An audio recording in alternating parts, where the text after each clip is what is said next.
security industry is changing faster than ever before. Artificial intelligence, blended guarding, intelligence-driven operations, the workforce of tomorrow. The question isn't if you'll adapt, it's whether you'll lead or be left behind. Today we will hear from industry experts Bill Schultz, Jared Kosina, Scot Walker, and host Daniel Schneider for a powerful live discussion on the modernization of security. The future of security isn't coming, it's already here. Welcome to the modernization of security.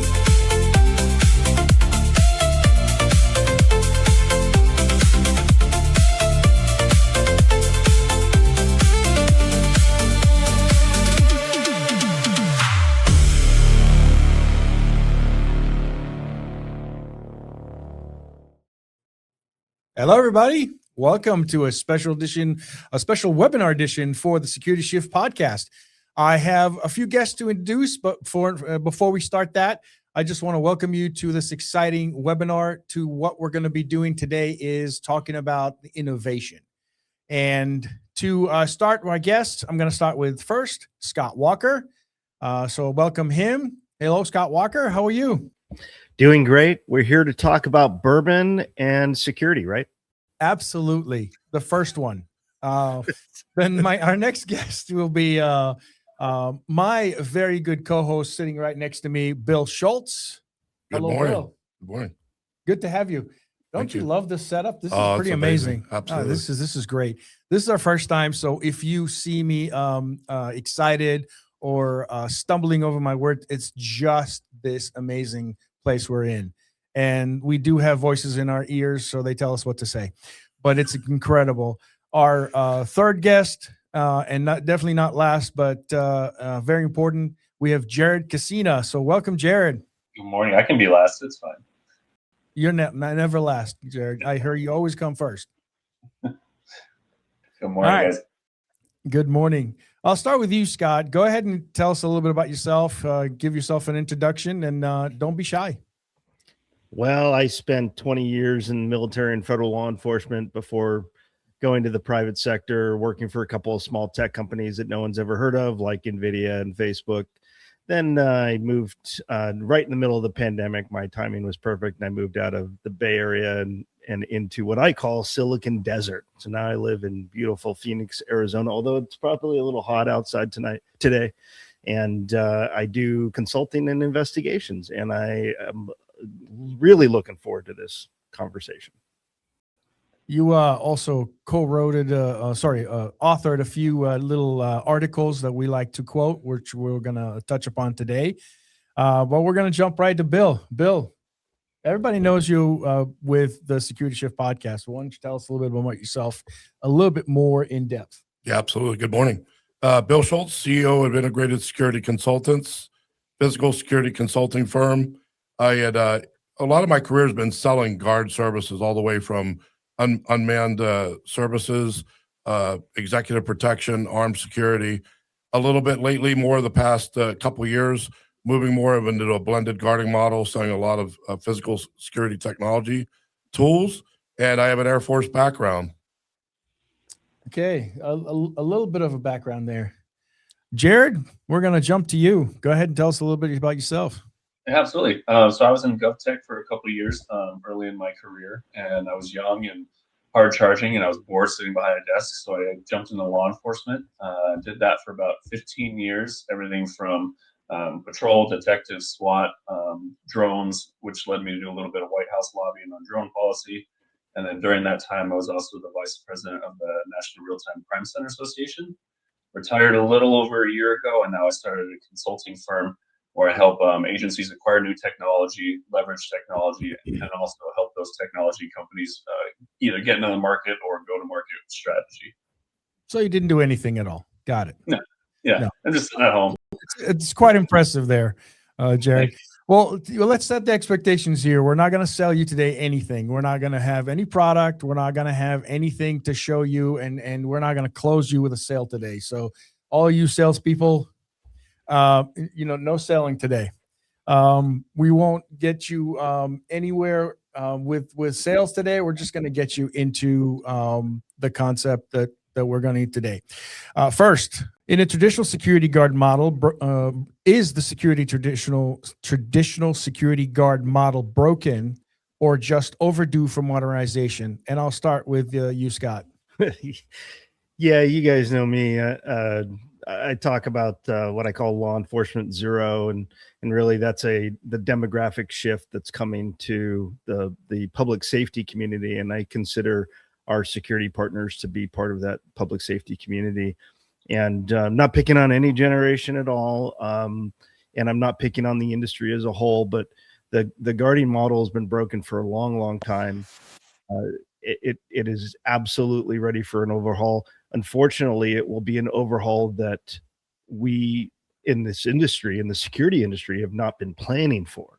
And it will come because we're losing a generation of workers, the largest generation of workers that we've ever seen. By 2030, the youngest baby boomer will be 65. So as they're exiting the workforce, that we have to do something in all industries really to figure this out. But we're talking specifically about security and modernization of the guard force and blended guarding and things like that.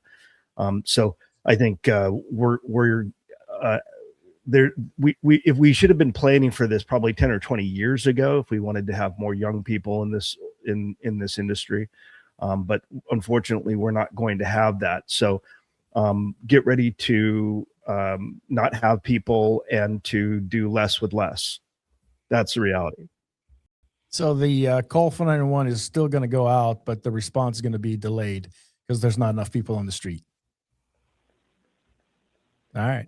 Bill, same question? Yeah, absolutely. So I'll take a little bit, adding upon to what Scott said. And, I'm around, working with guard companies. And I think these concepts can be just so new to them about this technology and where things are headed with that, where we just have a lot of adoption and a lot of learning needs to happen before that, all the way down to buyers of security, just understanding what they need. So to say that the model is broken, I've written about this. Yeah, I feel that it has been.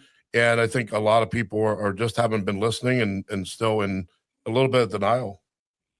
Absolutely. Jared, I'll throw that to you and I'll close with something that I did just this week.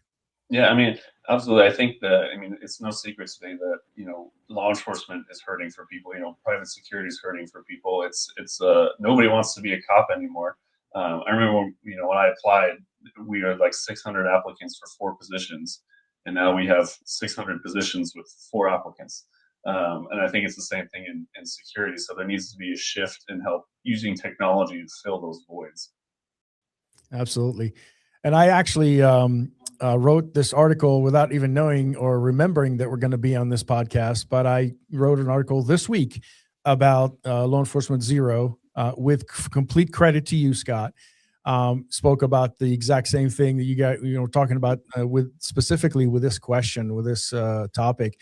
And I think that the shift within the security industry, specifically with the guard, will have to come up from a complete rebuilding and a new vision for the security guard industry. Unfortunately, the same old ways of doing things exactly the same way as law enforcement is an archaic. We can't be responding.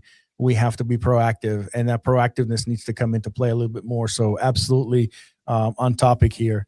So if staffing shortages continue for another decade, what does security look like in America? Scott. Yeah, unfortunately, you're probably not going to like my answer. Okay, let's talk about what the regulator wants security to do. And that's for the most part across all 50 states, at least in the United States, or I'll just say North America in general. They want security guards to observe and report. Customers, however, the users of security vendors or security services, man guarding security services, want respond and mitigate. So automatically we have a conflict. The regulator wants to continue to do it the way it's always been done. The customer wants high-level thinkers that can respond because their law enforcement in their community will not respond to whatever the need is unless it's a violent crime. Just like Jared was saying earlier, most major metropolitan law enforcement agencies will not be responding to the non-violent calls for service because they just don't have the people. This is where, and I know Jared is the expert at this, is the real-time crime centers are really going to come into play. But so regulator doesn't understand that they need to step up their game and modernize their regulation of the security guarding industry. Clients don't want to pay for higher level security guards. So what will more likely to happen is if it's too mundane or too dangerous, a robot will do it. I was on a panel with the great Christian West of executive protection fame. And he turned to me and he said, well, where do you think bodyguarding or executive protection will be in the future? And I said, robots. And everybody laughed except me because I was serious. I see robots and automation playing a significant role in 10 years. Artificial intelligence, whether we're at AGI or not, is immaterial. If it's too mundane or too dangerous, it will be done by automation or something that is non-human. Where we will have humans, however, is in those high touch environments where people who can afford to pay for it will have somebody who is high touch. So we generally see that in the executive protection industry, that people want a driver who is security trained. They want somebody to travel with them. That is a former Navy SEAL, things like that, former law enforcement officers who can carry firearms, things like that, I think is where we're going, and a total decimation of the uniform guarding segment of that industry gone.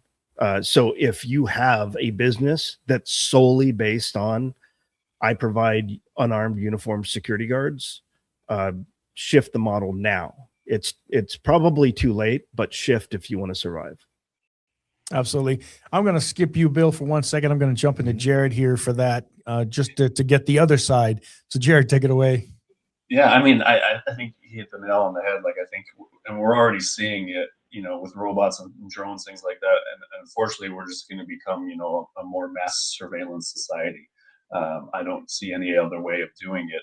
But I can tell you, if you've ever stood in the middle of an intersection in Phoenix when it's 120 degrees, wearing a dark uniform and body armor directing traffic, I would much rather have a robot do that for me, because that, I'm pretty sure, is a version of hell. So there's definitely some things that robots and drones and autonomy are going to take over. I think there's definitely still a human element to it, but it's going to be drastically reduced. Absolutely.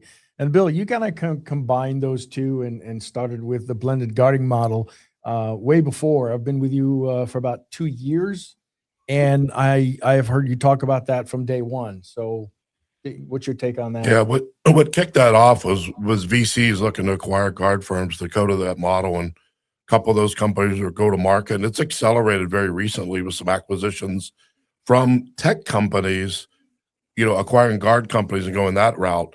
I think there's a different route that the demand side could start looking at that technology side as well. And it's starting to happen a little bit.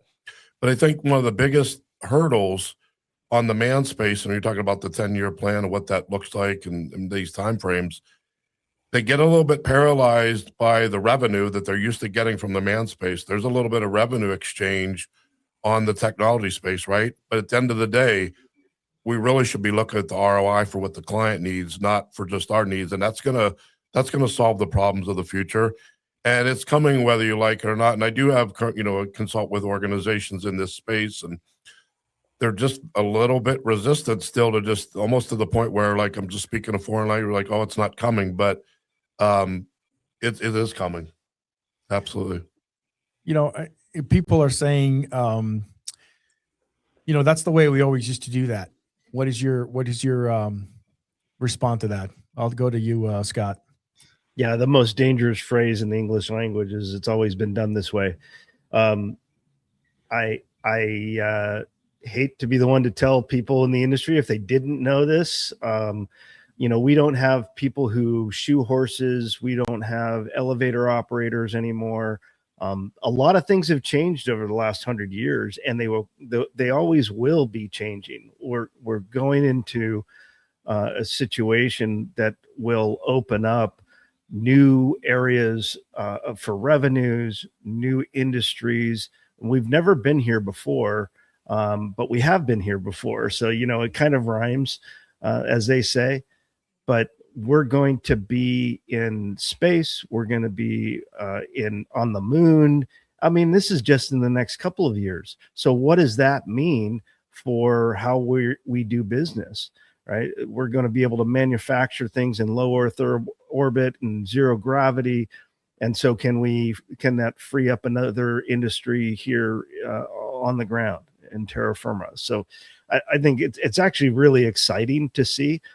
As far as planning goes, it's really hard to unless you spend all your time thinking about, how do I guard the space station? It probably not going to be a thing, but one thing's for sure is change is constant, and it's rapidly evolving, and that's why I think it's important to have conversations like this, whether it's at GSX with ASIS International or any of the other there are numerous conversations that are happening and convergence that is happening.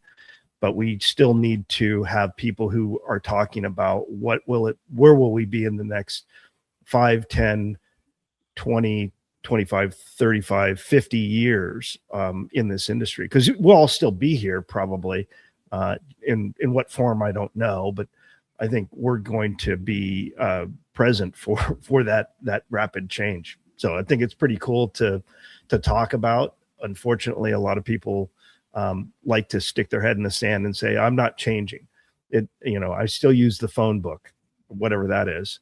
I still have a rotary dial telephone. Okay. I have a landline. Those who do that will cease to exist in business. That's all. You can still do that if you want, but you just won't have an advantage. So we have a good question here from Andy Lawton, which I'll get to in about a minute here. So Andy, I recognize that. Give me a second. I'll take that to you, Bill. Yeah. So to jump on a little bit more what Scott is saying, I think a lot of times, change is uncomfortable, right? That and a lot of this change in these advanced strategies of deploying technology with manpower is a lot more work and a lot more planning, and they're just not used to that. In a lot of ways, in a lot of organizations, it's a small to mid-sized organization. They're not used to, I don't use the word not that they don't work hard, but there's a lot of hats to wear and there's a lot to do and a lot of things get missed. So, you can't do it all within house. I think the time for collaboration in people that are in these spaces, and we're not selling anything here, but, just working with people that have expertise in the spaces, whether it be the manufacturer or third-party representatives or fractional people, reach out and collaborate with those people to team up together. Yeah, you might see a dip in revenue for a bit, but the long run is going to be there for you if you just stay the course and work hard. Absolutely. I'll jump to you, Jared, and then I'll add something after that. Yeah, no, I was going to say, especially in law enforcement, that's anywhere like this is how it's always been done. Cops hate change and cops hate when things stay the same. But I think that phrase, this is the way it's always been, I think it's also a little bit generational too. I think especially now with the younger generation, they are challenging that. I know I drove my command staff nuts because I wouldn't take that as an answer. When they would tell me it's the way it's always been done, I wouldn't accept it. And I think that's slowly migrating into technology, into how policies and procedures are done. So that challenging the status quo is definitely happening. Absolutely. To your point, Andy, Jared, it's the generation issue is a major issue. The new generation is always asking questions, and the why are we doing this the same way? Why have we changed? Why have we developed? And I don't see it as a bad thing. It might be challenging for us old folks to figure it out, but I think if we open our minds and allow them to at least give us a good explanation, I think we'll be surprised at what we can do. So definitely that. Thanks for calling that. Can we bring Andy's question? I want to address that. Thank you. So, Andy, you're asking, how do you see the cost of automation, AI, robots in the world where security firms, customers are often trapped in the lowest bidder mentality? Great question. Great question, Andy. Yeah. You want to take that? Oh, absolutely. So, some of it is that mindset. I think it starts here, and I'll let Jared and Scott chime in this, but some of my thoughts on being a sales consultant, working in sales, selling these services now, and even all the way back to the man service about the low bid mentality. You have to take an approach where you're looking at really educating that customer and showing them the ROI, why they're really getting what they're getting. If you're walking in with a dog and pony show and thinking you're going to have the latest robot that's coming out in the end of the year and you're selling that, and it's the greatest thing anybody's ever seen, including yourself, you've got to get over that and really look at solving the problems that they have, and does that tool solve their problems, and really doing a deep dive and evaluating what their needs are. And just, you may not always be the right flavor for that customer, and they have to know that. Not that you're elitist and you think you're better than anybody, but I know what you mean, like on that low bid mentality. It can be difficult, the playing field. With technology, there's advantages where you have your strategic advantages where you have more tools compared to maybe that company that's looking at only the man side. But you have to look at this as your combination and your secret sauce, and you're going to deploy it how you deploy it, and stick to the course, educate the customer why they're doing, and just be really good at what you do and let that shine through. And you can't, don't worry about the low bid opportunities. They may not be the best for your team. And that's the hard thing for operatives to kind of figure out and learn from. They go for the dollar. They don't go for what actually is a good fit. The only thing I would add to that is this, with regard to education, the education needs to come from also the liability standpoint. So if you're hiring a guard company to be there and to do a job, and they're only doing the minimum required, are you still open for liability if you knew about other things, or you didn't provide them with the full scope of doing the security?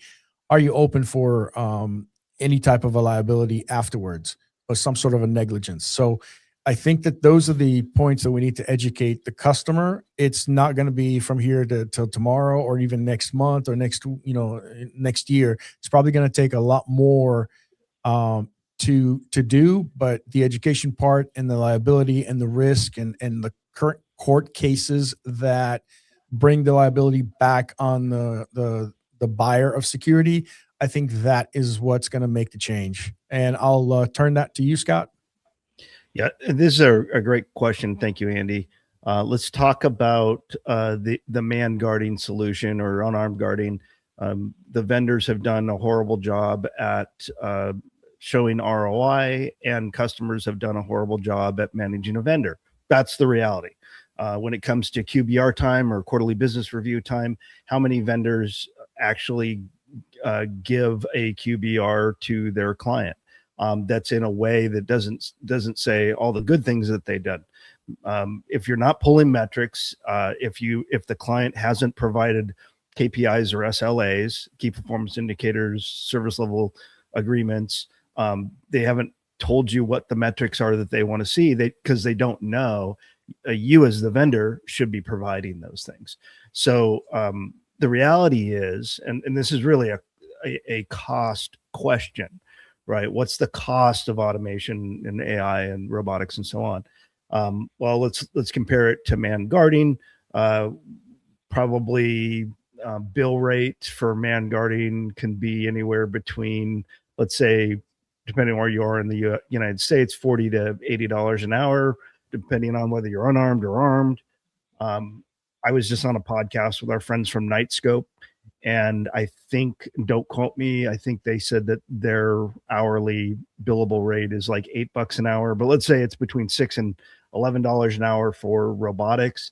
AI, and if you have appliances in place like badge readers and cameras, those are probably even cheaper. We're talking dollars an hour to manage. So those are way better and more beneficial to the client than it is to the individual worker. So that's it's over, folks. When they figure out, or when they've already figured out how to do this, where AI is coming downhill at 1,000 miles an hour, whether the security industry is ready for it or not, it's here. And that's why this is the big kind of disruption for it's always been done this way.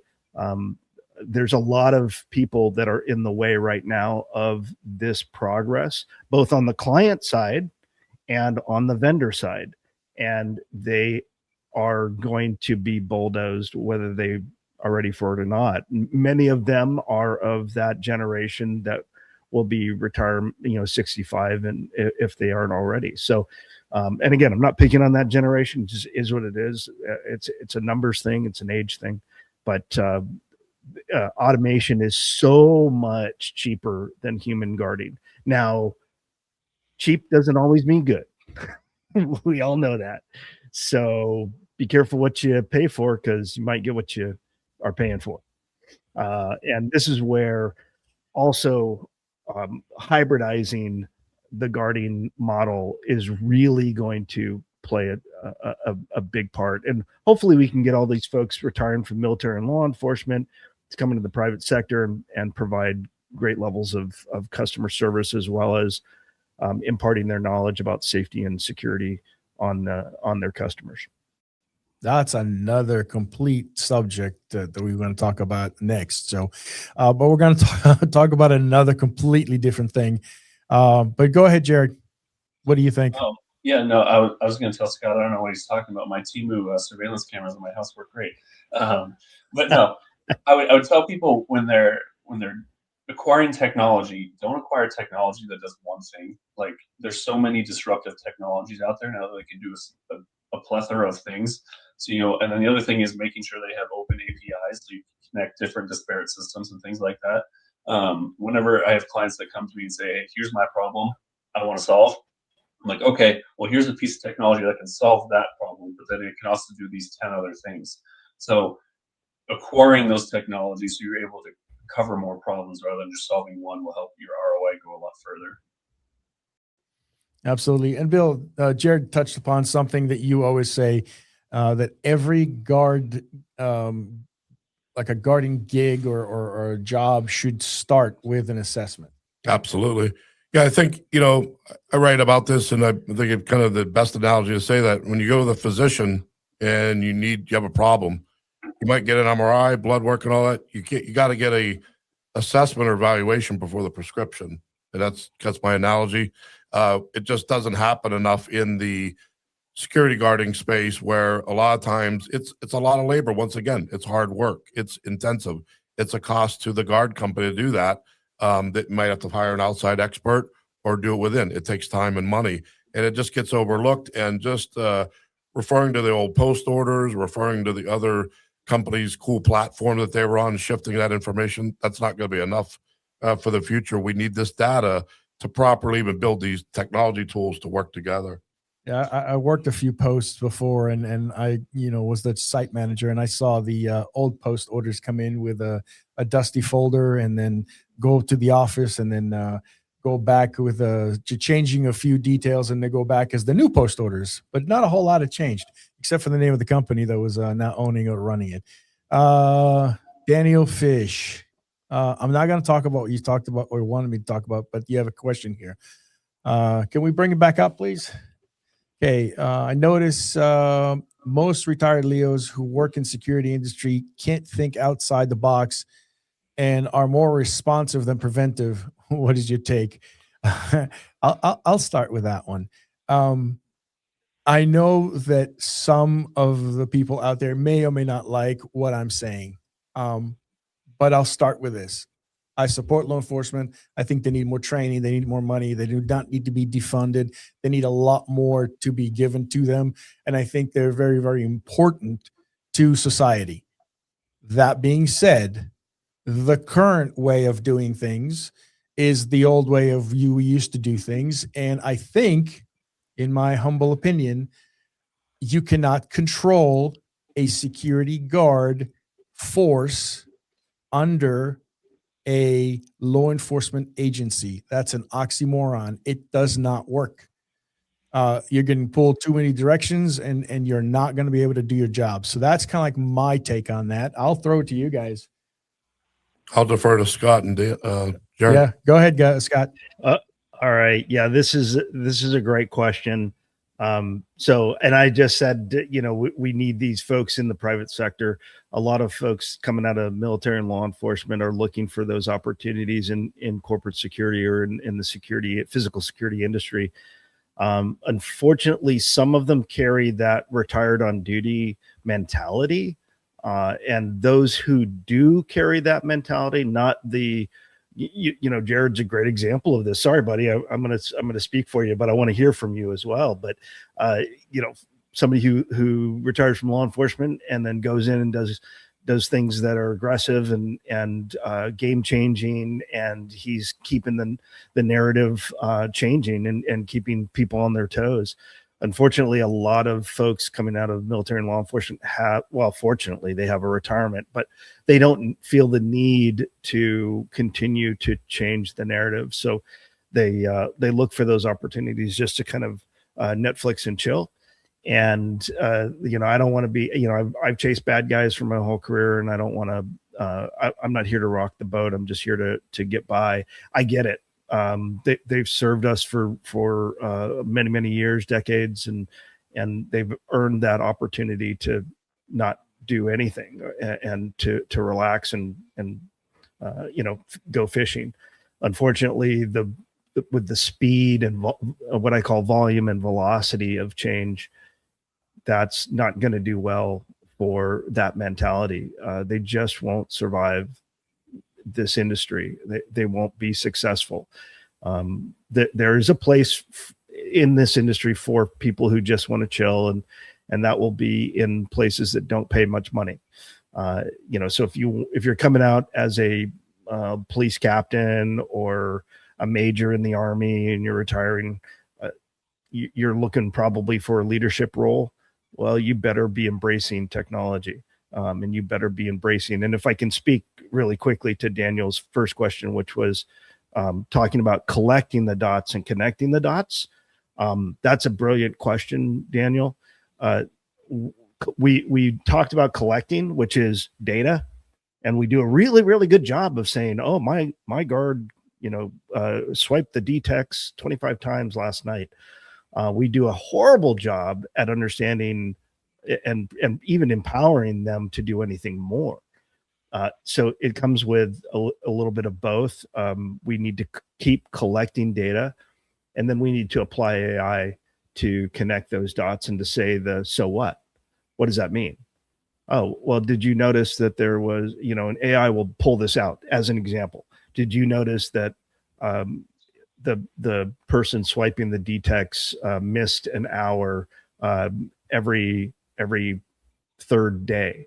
Oh no, what's going on there? Let's look at the cameras, and maybe something's going on. Maybe there's something we need to know. When I was in corporate security, I would come in, read the daily activity reports, and then go look at the cameras to see if what they were writing down was accurate and do my own little audit. Well, with AI, you don't need to audit. With AI and automation, it's going to tell us exactly what's going on. And we're going to have dashboards in the very near future, if we don't have them already, that tells you exactly what your security posture is for a business. And by the way, that's going to eliminate those mid-level security managers. You don't need them. Why would a business owner need a security manager if they could open a dashboard that shows their security posture? They need doers. They need people to go clean a camera or fix a sensor, or we're getting a weird feed. Can somebody go in there and program the sensors or program the information so we get it right? That's what's coming. and in many ways, it's already here. So collecting and connecting, big deal. So it's a shameless plug here. We're going to have a prevention webinar coming up either next month or the month after that. We'll see. We'll try to put that before GSX. So Daniel, to answer your question, we're going to talk about the connecting the dots in that manner in the prevention side.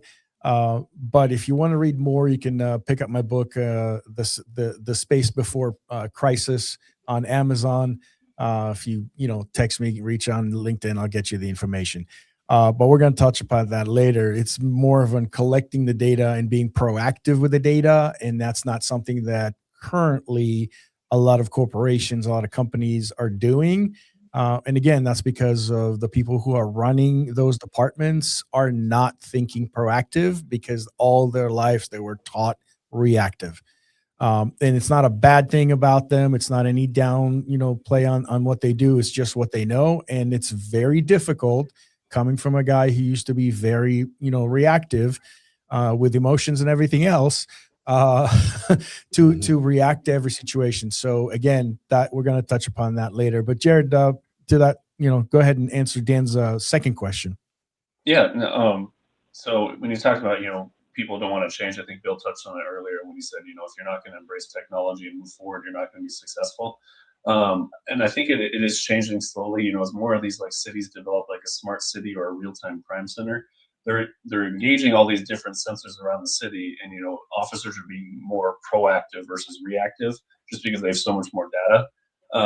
And I think, security companies and things like that need to take that same approach, implementing these technologies so you get more sensor data. Because if you're not going to embrace it, you're going to be left behind, and someone else is going to surpass you.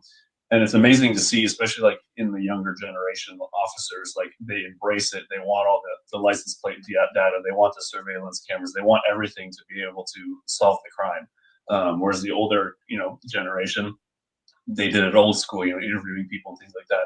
And don't get me wrong, those techniques need to be taught to the younger generation as well. Like, it's an amazing skill set to have.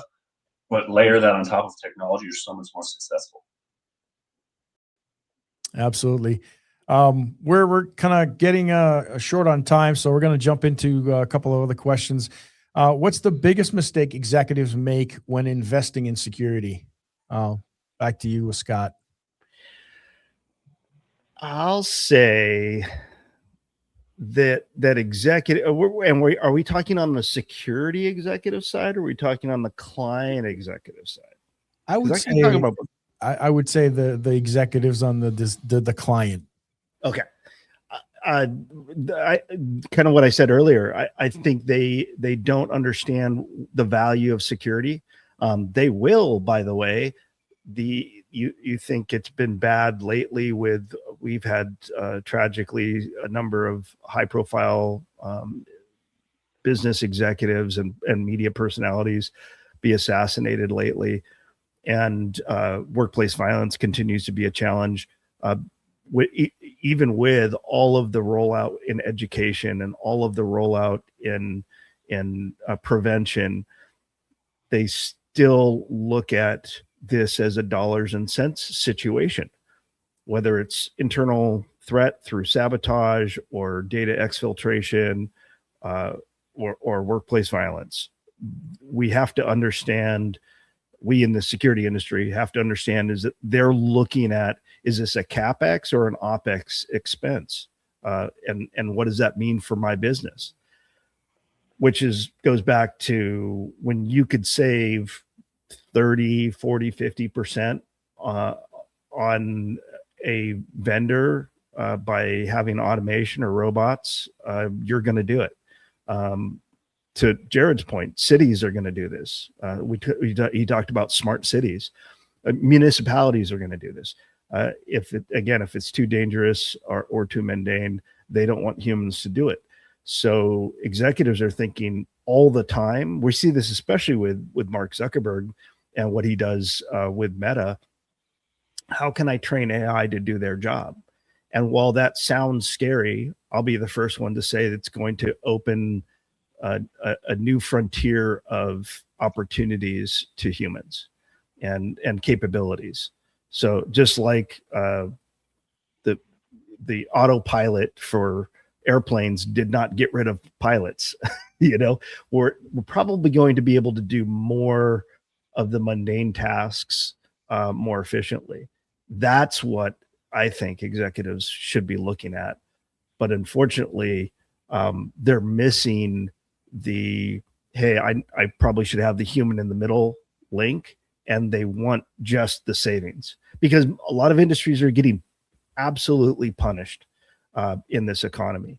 It's tough. And I'm not an economist, so I won't speak to that, but the economists that I follow, it's really tough to run a business in 2026 and beyond, or in the 2020s, let's say. So they're looking for any savings that they can get anywhere. I don't know that executives care that much about keeping their environments as safe as they used to. And they should, because it's things, we don't have our law enforcement partners to interject and mitigate as much as we used to. Yeah, I'm going to jump to Bill here, and you're welcome to answer the other question, or I'm going to ask you this one. If you had to eliminate 25% of the security budget tomorrow, what would you cut first, and what would you refuse to cut? You can pick. Yeah, I think as far as what I would refuse to cut would be planners and upper management. There's other things that can be automated, scheduling, and there's technology tools for dispatch and things like that to make you more efficient. I would take a look at the organization, the tools that could make me the most efficient immediately. It's not always just starting with the guard.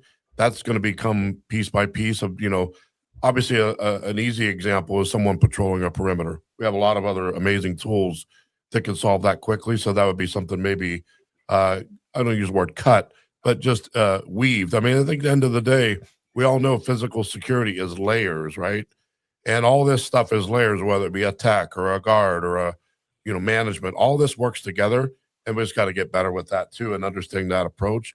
There's a lot of a leeway to be learned on how to apply this together, and there's not been a real playbook out there yet. We're still in tremendous amounts of case studies right now. Jared, you can take one of those. Or both. You want me to answer which one we'd cut from budget, or whichever you want? You can talk about the budget or what the biggest mistake is. So I'll go with the biggest mistake. I think it's not doing your due diligence, not doing your research on what you're actually buying. Before you spend $1 million on a system, does it have an OPN API? Can it talk to other systems, or is it disparate? Get a customer list, or a client list from that technology. Do your due diligence. What do they like? What do they do not like? I think that's the biggest frustration I see is companies, agencies will buy technologies not really understanding what it does, and then they buy it and they're like, oh, well, it doesn't even solve the problem we bought it for. Like, well, now you just wasted millions of dollars on this technology, and you're stuck in a contract for the next 3 to 5 years. So make sure you're doing your due diligence. It kind of brings up the who should they come for help, which is, don't go to the salesperson, go to the consultant, go to somebody who's been there, done that, and has more exposure to other systems, and not, one system cannot solve all of your problems. And in general, or technology will not solve your problem as a whole. Technology will fill in gaps. You'll still have to hit things together for that to work and solve your entire problem, or the holistic approach to security, not just a plug. And I'll add to that too. When you talk to that consultant, ask them if they are under contract with that company you're looking at, because a lot of them are, and they should be honest with you, and it should still be unbiased for them. Absolutely. So can we bring the last question there from, I believe, there you go. Brian. Question from Brian. What tech do you see helping the rise of cargo theft? So Brian, I can tell you that I was on the freight lines and watching and counting train carts and everything else for about 2 to 3 weeks. and we've seen a lot. So that's an ongoing problem. It's a huge problem. So that's a great question. I'll start with you, Scott. What do you think? Yeah. So we used to believe that whether it's cargo theft or retail theft, we'll just make more. And that was great when we had good relations with China, because China is the global workshop and they make everything. I think that there's no argument there. But as we start onshoring, and we have been onshoring significantly, now, of course, we're onshoring the things that are harder to make, more expensive to make. But I think we're relying quite heavily on our partners in North America, both in Canada and Mexico. And as we expand those relationships, we'll have more cargo in transit, more goods that can become victim or fall victim to cargo theft. But this is what is going to be really exciting as our technology gets less expensive. Lately, by the way, it's been very expensive because of the cost of semiconductors, because of the cost of memory. Hopefully we'll overcome those things. I think we will over the next few years, and things will get relatively normalized as far as tech goes. And the reason why I say that is because it's a technology solution. I believe a technology and automation and AI solution where we should have what Jensen Huang calls edge compute. Jensen Huang is the CEO of NVIDIA. If we can compute at the edge, meaning that the device itself is using AI or able to see and alert and do all of the things rather than just one thing, it can do multiple things. And we can keep that technology relatively inexpensive and mobile. We will use those things for tracking purposes and things like that. And yeah, I get it. I worked cargo theft investigations and the bad guys disabled trackers and things like that. But I think the technology will become and is becoming so cheap and inexpensive that the big disruptor is applying AI on top of those devices and edge compute.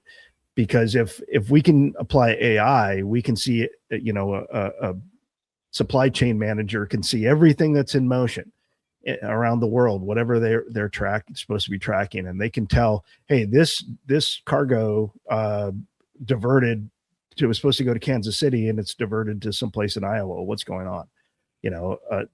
Having the ability to do that and see that immediately is still kind of roadmapped, and there's a lot to be desired there. But I think it's going to be so good that law enforcement, just like we get we had LoJack back in the day, law enforcement will be notified that cargo has been diverted, and automation will tell them that that's an illegal act and that report it stolen.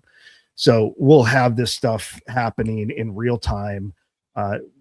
Getting people to respond to it is going to be a bigger challenge, and getting humans to actually put hands on trucks and cargo and say, to take enforcement action, that'll be the harder thing to do. But I think that should help mitigate a lot of that cargo theft. And when you have multiple ways of tracking things and you have automation on top of that will tell you what's going on and what's going to happen. From our perspective, if there was somebody that could do that, or an AI that can do exactly what I was doing, number one, they wouldn't be as cold as I was. And number two, it will be probably faster and more accurate than me trying to count open containers. So I think that's going to be a much better use of technology. So that's one thing. By the way, the technology that I used to like back in the day is Trunk Monkey. I think we should all have trunk monkeys for sure. But if you don't know what that is, you're not old enough. Correct. Jared, I'll throw the question to you, and I'll kind of close with Bill. Yeah, I'd say, Brian, shoot me a DM on LinkedIn. I can send you a bunch of different technologies that can do that for you. But definitely, what Scott said, on the edge, object recognition is kind of like the way to go right now. That can talk to the network, so every time it sees that container or cargo, it recognizes it.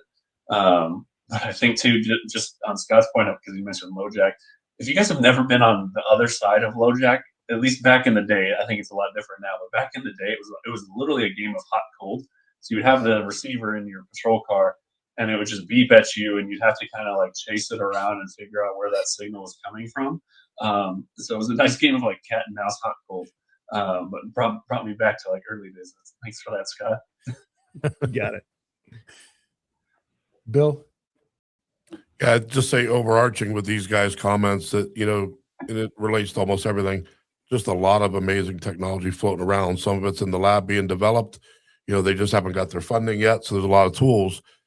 There's a lot of solutions. I think at the end of the day, thoroughly vet these solutions, reach out to consultants that work with it. And like Jared said, it asks you, try to get unbiased opinions about evaluate. There's a lot of shiny objects to evaluate these days, and a lot of tools that can solve problems, but some are at different stages. Not everybody's going to make it to the finish line. I say that a lot. Just a lot to learn. We're all learning. We're all learning on this call. We all work probably together. I would imagine we're all around at least 100 logos or more, and there's a lot to learn. We're learning every day ourselves. Absolutely. To your point, technology is coming from every direction. I think I just gave you a challenge going from a company that's in Israel. I don't even know too much about them, but they just came up and they're specifically for asset protection. There's companies like 3SI and stuff like that that I've dealt with before while working for a Fortune 500 company with a Magenta background. But other than that, there's things out there.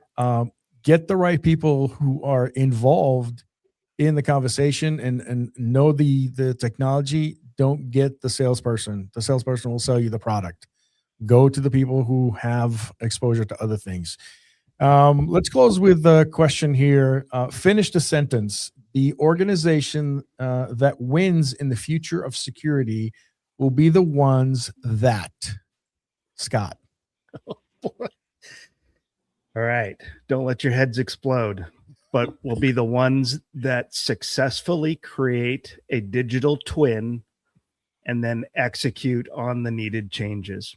So what that means is just go to your local AI and put in what is a digital twin. I won't get too deeply into it, but essentially with AI or with automation, you're creating a digital twin of your experience. So that means your organization, that means your business, that means your supply chain, that means how you do what you do, whatever it is that in your industry that you do, you create a digital twin of that.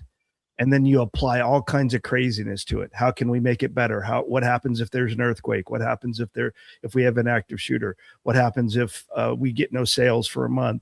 What happens if we have a flood in our warehouse in Shanghai, right? You can apply a lot of things in that digital world. Now, we need compute for that. We need energy for that. But I am convinced, whether you're on the vendor side or you're on the client side, if you are not creating a digital twin, or if you aren't thinking about how can I create a digital twin of your environment, you should be, because that will make or break you in the future. Bill? Yeah, I think we're talking about true modernization of security, of someone that sold manned services and now more aggressively these days in the tech space, understanding these solutions working together in a blended model. This might be surprising, but some of my thoughts that I keep reverting to is don't forget about the human, and some of that's training, the methodology, how to apply these tools to work together. You got business development selling the tool and it's all cool and the client buys it and you got this, and operating in the frequency that your organization understands the relationship on how all these tools are deployed, not separate camps or silos where you're basically just creating separations in your company. So don't forget about the human, make the human better, all the way from the CEO down to your 300th card. Make everybody better. Jared? I would close it out with being able to adapt and pivot. Technology changed the way we serve and protect on how we do things, but then also that changes the threat landscape as well, and how we have to deal with the different threats when we're guarding or when we're policing. So you as a company or you as an agency being able to adapt and pivot really fastly. All right, I'm going to close with one final question here. You have a minute each, so it's rapid fire. what's one action every security leader watching today can take in the next 30 days to begin modernizing their organization? Scott, 1 minute. I think every security leader needs to create a lab in which to test and apply these new technologies and these new processes. By the way, it's a new way of thinking for us. So apply those things and see what works and what doesn't work. And you'll come out much leaner. You'll have to figure out how to be more lean. No security leader is looking to add headcount. None that I know of anyways. They're looking at, how do I cut budget? How do I cut this? How do I cut that? How can I make processes more leaner? Well, you can keep going to a vendor and saying, hey, can you do this? Can you do this? Can you do this? They're going to keep saying, yeah, for the right price, we'll do it. Because the vendors don't have time to go and explore and learn. So use that laboratory environment to learn. Bill? Drill deep and go wide later. Get really good at an operational frequency that suits the true characteristics of your company and your own culture and that you're good at, and expand from there. Get back to the basics. Awesome. Jared? Quickest way, if you're a guard company, is take your policies and procedures handbook, dump it into an LLM, and make it queryable by your officers out in the field. So if they want to ever have a question, they can query that handbook right then and there. Absolutely. We know a few technologies that they're already doing that out there, and you can definitely do that quickly. All right, gentlemen, I appreciate your time, and thanks for coming on the show today. I'd like to thank everybody that stopped by and watched us, all 8 of 9 of you. We appreciate that. There'll be more coming next one for the prevention side, because that's not a topic everybody talks about. So we'll see how that goes. But again, thanks for everybody that was here. Thanks for RCJ Media, our new partners here for the Security Shift podcast and the Security Shift Media. A couple of shameless plugs. The Security Shift Media will be in GSX 2026, not officially on the floor, but we'll be there. So if you need us, if you want any coverage outside of the event, we'll be more than happy to help you with that. If you need us for local events, we'll be tomorrow at a very, very, very unique event in Phoenix. It is The Defense Innovation Unit. Defense Innovation Unit. So, we have information that we already provided. If you need more information, just reach to one of us. And the last thing, I will be speaking at GSX 2026 on the 14th. And basically, it's why every security program starts too late. So come see me. And then if you bring my book with you, I'll make sure that it's autographed. So that's it. I appreciate everybody that came here. Thanks for watching. And don't forget to like and subscribe our YouTube channel, which is brand new. So like and subscribe. And again, thank you for watching the Security Shift podcast and this special edition of the Security Shift webinar. Have a great day. Thank you.